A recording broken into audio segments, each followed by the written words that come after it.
Welcome to Optimus Fantasy Football, your home for all of the advice you need for the fantasy playoffs, folks. I'm Nate Polvogt, joined by Kacey Kasem. Howdy. We're here for the Optimus Fantasy Show. We're here every single Thursday at 1 p.m. Eastern Standard Time, barring holidays, weird weather.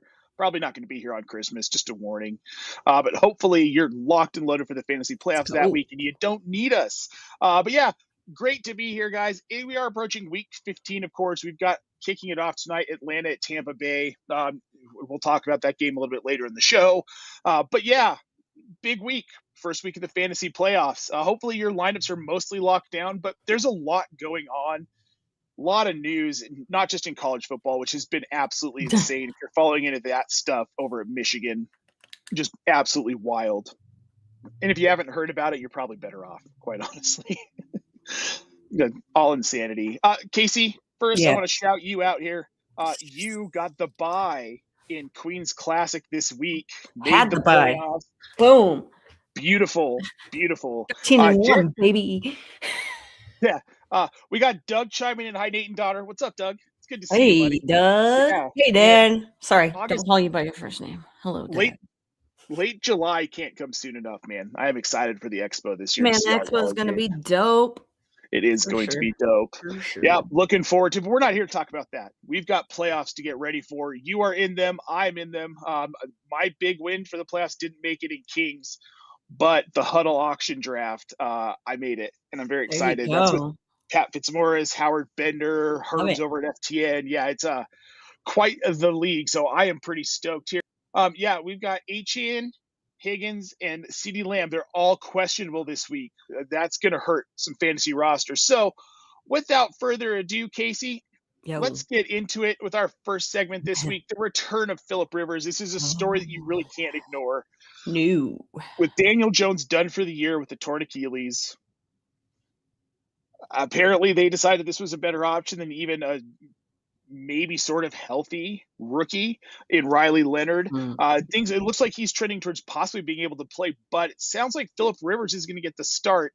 Now, Kacey, he has not played in an NFL game since 2020. That year, he was QB 17 at Indy. His leading receiver was Jack Doyle. We were in the depths of a pandemic.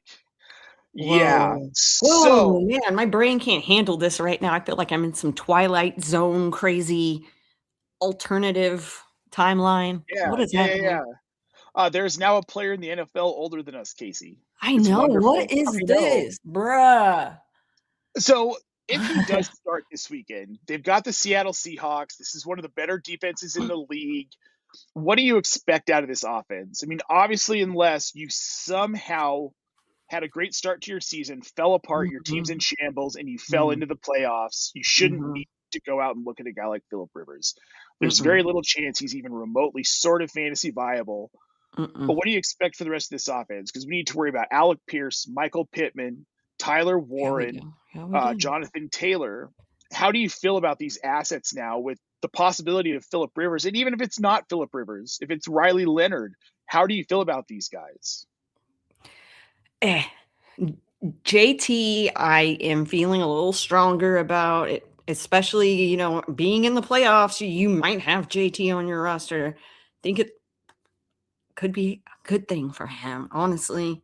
And the rest of the surrounding cast, not really touching too much anyway. I mean, I have Alec Pierce in a flex where I have to, but Jonathan Taylor, I think, is the guy that's going to get the bump up here. Yeah. I could see Tyler Warren too. We got Joe Hammy on Twitch. I see Tyler Warren is the only pass catcher that should be played this week. I think Michael Pittman could be viable as a wing and a prayer flex. That's a good one. Josh Downs. And the problem with Alec Pierce is that he's still a primarily down the field guy. Yeah. There's no way Phillip Rivers is throwing the ball more than 10 or 15 yards this weekend. There's no way. No. And if it's Riley Leonard, they definitely shouldn't be throwing the ball more than 20 to 25 yards, and his accuracy is in question. He's a sixth-round rookie. Then it's a good thing I have that first-round bye, so I can figure out what I'm doing in my flex. Because 14-team leagues with a bunch of sharks, it's kind of hard. Yeah, like Blake Sims is the only available quarterback on the waiver wire. Yeah, let's not do Joe that. Hammy saying, I saw a tweet of Phillip Rivers throwing a few shot put passes. The report was that he went straight to the players' lounge for a nap afterward. Of course, he just became a grandpa too. So, Oh man. yeah. I don't. All right, I Phillip. think it's cool. Do your thing. And honestly, I hope he succeeds. I do too. That would No be hate. because nobody would expect that, and that'd be. If you have a Phillip Rivers Colts jersey, I'd like to hear from you as well. So reach out if you do, because I want to see the big fans. We've got this one coming in from Cam White on YouTube. Thoughts on Brett Rippon? Do we bench Alec Pierce no matter who the QB is this week? Yes, you definitely bench Alec Pierce. As far as Brett Rippon goes, I think everything you need to know about Rippon is that they signed Phillip Rivers. It's kind of tells the story there, doesn't it? Yeah. In any situation, you're benching Alec Pierce. The only one who might be viable in this wide receiver core is Michael Pittman, and even that's iffy. But he's a work the middle of the field guy, which is where Rivers is probably going to live. I can't see him pushing the boundaries. I mean, he's not going to get a lot of sideline balls, especially down the field. He's 44. He hasn't played an NFL game in 5 years. This was his first year of eligibility for the Hall of Fame. So I guess that conversation gets pushed back for a while, which is fine because that was quite the debate. I know. It's just I still can't believe where we are right now. Joe Flacco. I was just complaining about how like my whole group of quarterbacks was just gone from, the time that I was big into, I'm big, but the time I started to really love football. And now they're coming back. So that's cool. Yeah. We have Deion Sanders' son starting NFL games. Jeez. We had Dylan Gabriel start some games. I don't know. It's the Kirk Cousins. It's the NFL, man. Bruh. It's ugly. It's ugly. Bruh. But fun. The no fun league is very it's fun. Playoff returns update. I think this is a little important here. We're going to start with Mike Evans. Kacey did not play last week, but it sounds like he's trending towards playing this week. They're still saying he's questionable. We talked about it last week that you needed to load up on him for his return. He's now 81% rostered on Sleeper. So the people listen. Questionable heading in tonight. If he does play, are you starting Mike Evans in his first game back? I am. It's Mike Evans, right? It's Mike Evans, and this is a good matchup. This Atlanta defense isn't very good. 100%. My only concern would be that Tampa Bay is able to put it on him early, and then we just see a lot of Bucky Irving, Rashad White, Sean Tucker. We don't get that Mike Evans. So, and Jalen McMillan should be back this week too. I care a little bit less about that when we've got Mike Evans, Chris Godwin, and Mika Egbuka out there. He kind of becomes an afterthought, unfortunately, in this offense right now. All right, Kacey. Dalton Kincaid, he returned last week. His work was limited. We'll do that in quotation marks. 34% snap share. He had 4 catches for 41 yards and a touchdown, 14.1 fantasy points. That's a good day for a guy who was limited.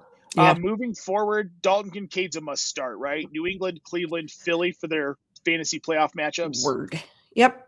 He is a must start. So hopefully you got him. Yeah. These are good matchups, and he's their wide receiver 1. He is. Last week. Yeah. Any interest in floating some Dawson Knox in case he gets some red zone looks in these games? No, I'm not. I don't know. That was kind of a flash in a pan kind of thing. I'm not really thinking that. That's somewhere I want to go. Yeah. I said it on the Start Sit show on Sunday that I thought it was possible we'd see Knox maybe get a touchdown just because of the limited ability of Kincaid. So, but yeah, not this week. Not at all. Jaden Reed also back. 4 catches for 31 yards. Good for 7 PPR points. But I think it's fair to say this is Christian Watson's wide receiver room now. Yeah. Christian Watson's the guy there. Yeah. So. I'm not starting Dontavian Wicks, Romeo Dobbs. No. And it's always been such a who on that roster am I starting? Christian Watson's really the dude. So. Well, and their matchups aren't great. They've got Denver, Chicago, and Baltimore. Baltimore in week 17, if he picks up some steam in this offense over these next 2 games, even though they're tougher matchups, I don't want to start him in those. Maybe the fantasy playoffs have him in a pinch. but I prefer to not if Yeah. I can avoid it. Same here. Omarion Hampton, though, he's someone I want to start. Yes. I mean, I was thinking, is there anything else to add to that? But No. no. Well, he had 13 carries for 56 yards. You would have liked to have seen a little bit more efficiency, but he also had 2 targets, 2 catches for 11 yards, and a touchdown there. He's obviously someone you're starting. Where are we in Kamani Vidal, though, here? Do you think, because last week with the return of Hampton, 14 carries for 44 yards, he still saw 3 targets. He had 1 catch for 60 yards. Is he a viable play? Is this enough of a committee where you think he sees enough work that he's worth a flex most weeks? I do. I think you can. If I mean, we've seen it in other offenses. I think this is going to be one of those situations as well where you can feel comfortable starting with those guys. Kind of like Blake Corum. Yeah. Now, where it's clear that he's such a no, I don't want to say 1B, but he's like a 2+. Right. I mean, yeah. Somewhere around there. And it works. It works your really roster. well. Yeah. Where you take these guys and your roster, how it's set up, it probably works. So. Yep. T. Higgins, he was also back last week. He had a huge day. 11 targets, 6 catches for 92 yards and 2 touchdowns. But we all saw it. Yeah. Twice in that game. Yep. Not once. And now he's in. Yep. Now he's in concussion protocol. So that I would suspect we don't see him this week. I have a feeling we don't. I know practice and all that stuff. He's doing stuff, whatever. But yeah, I'm not. Well, I mean, we're seeing him. The Bengals. I think you keep him in concussion protocol to cover your ass, basically, because he shouldn't have been allowed back. No, he should not have. So yeah. If he does play this weekend, are you going to start him though? I mean, honestly, yes. If I have to, I would pivot to some matchup based. Like if I have somebody available to pivot off of him, I'm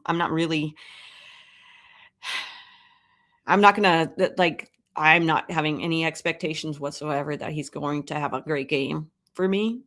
So obviously, yeah, if I can pivot off of him, that's what I'm doing.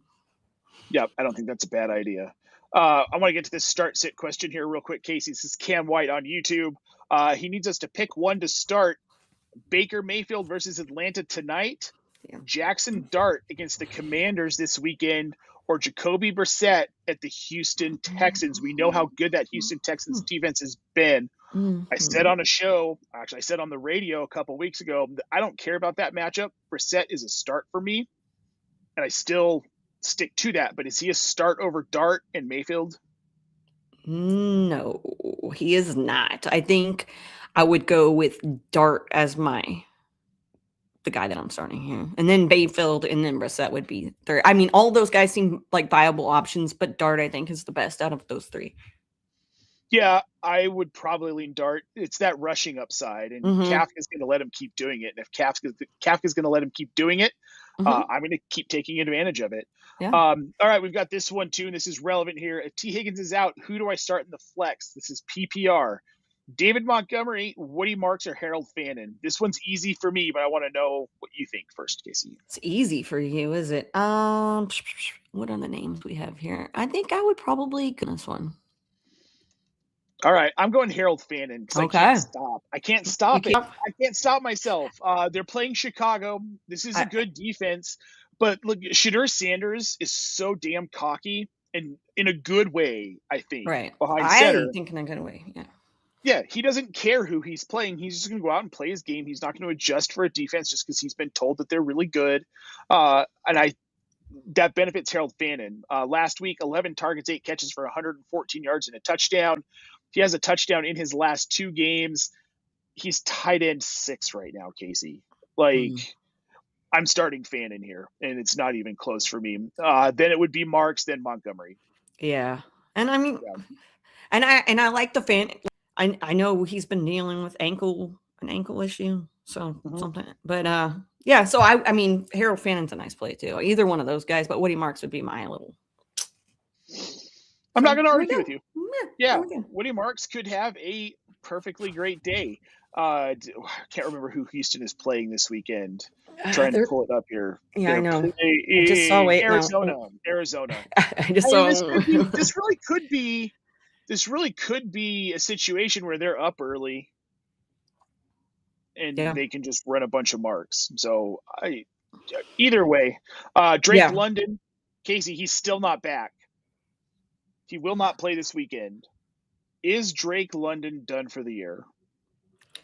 Yeah. And There's I don't no see a reason. reason. I don't see a reason besides him There's no wanting reason. to. If that's a reason, that's not a good enough reason. So, as a player who is probably the cornerstone, one of the two cornerstones of your franchise moving forward with the new quarterback next season, there's no way I let him play. Heal up, son. Just get better. That's all you got to do. So, yep. Which is the decision that the Arizona Cardinals made yesterday on Trey Benson. They will not be activating him off of IR after his 21-day practice window closes. He is officially done for the season. I have no shares of Trey Benson. I do. I knew it, though. I knew it. I've been saying, but I'm like, nope, I'm not going to do it. I'm not going to drop him. He felt like such a trap to me in this offense in general. Obviously, I could not have foreseen the injury situation. I just didn't like the situation, and now it's turned into an injury thing. Do you have any interest in like Bam Knight now that we know he's the guy the rest of the? Yeah, exactly. Not at all. No, that I wouldn't even have interest in Trey gross. Benson probably if he was like No. honestly. So interest in Marvin Harrison Jr. if and when he comes back. Yeah, pretty much. I'm all right with that. I got a decent. Depends. Flexi. Yeah. I mean, we know he's going to see targets. Right. Michael Wilson, if he does not come back. Yeah. He's my wide receiver. If Marvin Harrison doesn't come back, I think Yeah. Michael Wilson might be the I like that. fantasy league winner for a lot of people. Let's do it. I like that. In games Marvin Harrison has not played that Michael Wilson has, 18, 15, and 16 targets, 15, 10, and 11 receptions, 185 yards, 118 yards, 142 yards. He had 2 touchdowns last week. This seems like you look at his game log like this is fluky, but then you put 2 and 2 together. Every time Marvin Harrison's out, this guy gets a ton of work. And then you hear him on the radio this week, and he just like exudes confidence. But it's like that solid, like, I just believe in myself and you can't stop me confidence. I think his words were this: I knew the talent was there. I just needed the opportunity to show everyone how good Michael Wilson is. And he's done it. And you can't put him back in a bottle now, not after these 3 games, how well he's playing with Brissett. He's a difference maker on this offense. And you're not going to win a ton of games, but you want to go out feeling good about your season, and this is a way to do it. Maybe see things that can help you in the future. Michael Wilson could become trade bait this offseason. Had to look at what his contract looks like, but I can't imagine that they couldn't move him if they wanted to. Joe Hammy mistakenly, yeah, Michael Wilson knocked you out of the playoffs. He knocked me out of the playoffs in a couple leagues too. Oh, man. Yep. Michael Wilson. Yep. Well, let's panic for a minute. We do this every week, but this one's the playoff edition. These players' ranks that we're going to give you and their scores are in half PPR. This is average points per game since week 11. We want to shorten up that window for the playoffs. We want to look at these recent performances and see if you can trust these guys. The first one, Kacey's going to be Bo Nix, Denver Broncos quarterback. He's QB 18 since week 11, averaging 15.3 fantasy points per game. How do you feel about Nix? I mean, he's obviously still, you're going to start him in 2 QB leagues. Yep. If it's super flex, that's obvious. But if you're staring down the barrel of making a decision between him and, say, Jackson Dart or Trevor Lawrence, Tua in your 2 QB leagues, which way are you going? Man, I'm probably, like if it's a Dart situation, yeah, like I'm gonna go Dart. Those other guys, I think, probably just below, just slightly below some of the, so it just depends. As attorneys love to say, it just depends. Just depends. Yeah, just depends.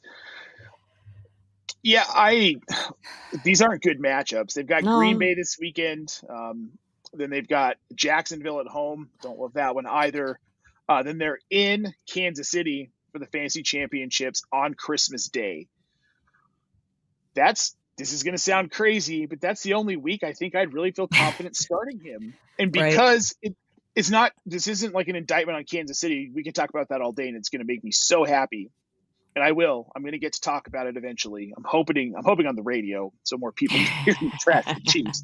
But Denver plays a different game when they go to Arrowhead. They did it last year too. They almost beat the Chiefs. They did beat the Chiefs at the end of the season, but they almost beat them earlier in the season as well. They play this team differently. It doesn't matter how good they are. And this season, this team happens to be really good. And that's a week where I think Knicks could conceivably have 40 attempts depending on weather. No, that's the only week though. Sam Darnold, we had early talks about him being a possible MVP. He has since faded. Since week 11, QB 24, 13.1 fantasy points per game. Do you trust Darnold for the fantasy playoffs? He's been a roller coaster. Last week, sub 10 fantasy points. He's done that a handful of times over the last 3-4 weeks. Do you trust it, or are you done with him for the rest of the playoffs? Man, I'm probably done with him for the rest of the playoffs. I don't know. I'm going to sit him this week and see. That might change my thoughts, but probably won't. I'm not really keeping him on my roster. If I have a 1 quarterback league, 2 quarterback leagues, I'm like, man, hoping I have a different option. Oh, he's on a lot more waiver wires than I expected. Indianapolis, then the Los Angeles Rams, and then surprisingly decent Carolina Panthers defense. Yeah, I'd rather use that roster spot on somebody else. Mm-hmm. Kenneth Walker over in Seattle. We're going to stick in Seattle. Running back 29, 10.6 half PPR points per game since week 11. It's done for him, right? We don't need to keep him on your roster. This is a full-on committee, and there's no way to know whether it's going to be him or Sharp in any given week. Yeah. The only way you're keeping him on your roster is if you're down on your luck, and that's the only running back you can really have right now. Well, that's a caveat to all of this. There are definitely going to be situations 100%. Where you're stuck 100%. With these guys, and you have to play them. And you have to, which I know it sucks when you hear people say you don't play them. I mean, there's situations where you have to, and again, you cross your fingers and you hope for that one play. It sucks though. Yep. Jonathan Taylor, I know we just talked about him. He's RB 26 though since week 11. 10.9 half PPR points per game. Are you worried about this?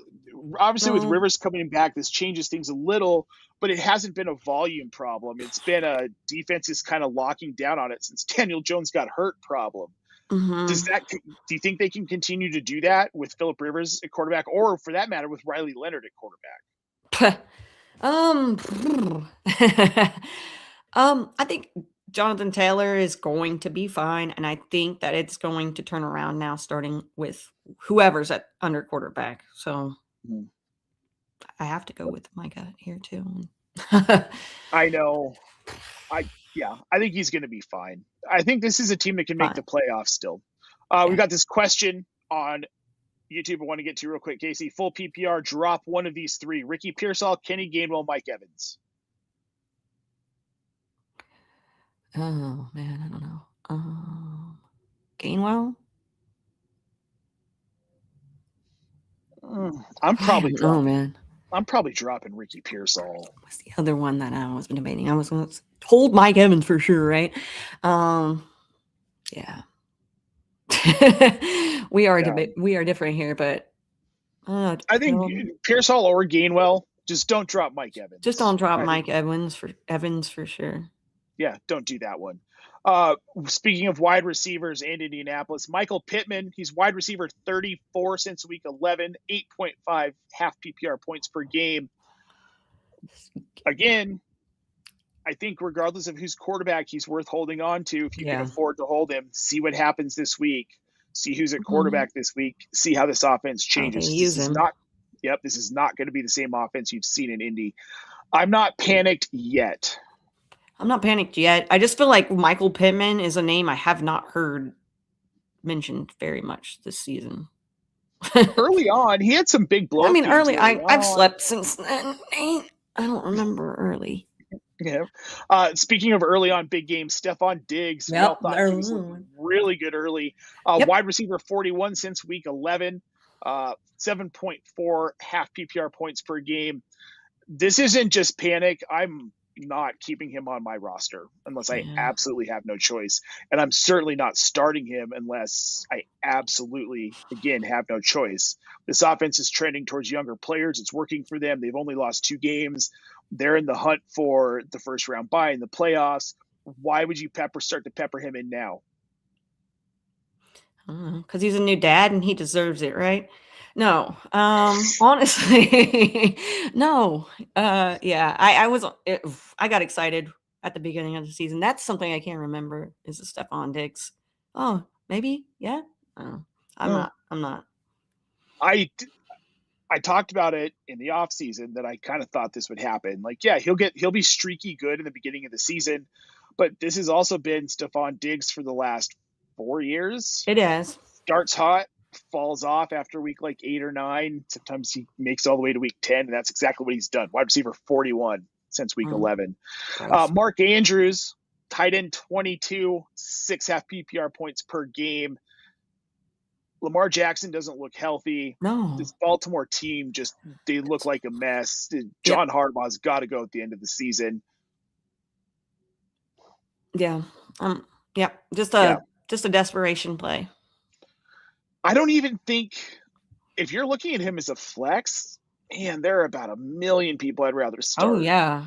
Go look at your Go look at your waivers, see what's out there, see what you have on your bench. Tyler Kind, tight end, rookie out of Indy.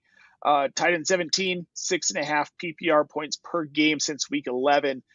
Started out really hot with the decline of Daniel Jones. We saw the decline of Tyler Warren as well. Phillip Rivers, Riley Leonard. These are 2 completely different situations. I think we agree. We talked about at the beginning of the show that Jack Doyle was the leading receiver for Phillip Rivers. Tight end Jack Doyle last time he played. Maybe Tyler Warren pops back. You can't sit him, though. That's the thing. Is it the potential for him to go off is there every week? It is. And unless things go completely sideways on Sunday and this offense just completely just falls apart and melts, you're starting Tyler Warren the rest of the season. Yeah.